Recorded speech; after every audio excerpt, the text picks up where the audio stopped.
అప్పుడు పక్షులేమి, పశువులేమి, మృగములేమి, భూమి మీద ప్రాకు పురుగులేమి, భూమి మీద సంచరించు సమస్త శరీరులేమి, సమస్త నరులేమి చచ్చిపోయిరి.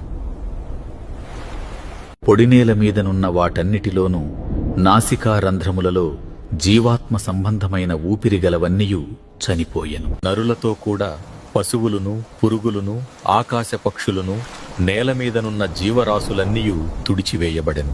అవి భూమి మీద నుండకుండా తుడిచివేయబడెను. నోవాహును అతనితో కూడా ఆ ఓడలో నున్నవియు మాత్రము మిగిలియుండెను. 180 దినముల వరకు నీళ్లు భూమి మీద ప్రచండముగా ప్రబలెను. దేవుడు నోవాహును అతనితో కూడా ఓడలోనున్న సమస్త జంతువులను, సమస్త పశువులను జ్ఞాపకము చేసుకొనెను. దేవుడు భూమి మీద వాయువు విసరునట్లు చేయుట వలన నీళ్లు తగ్గిపోయెను.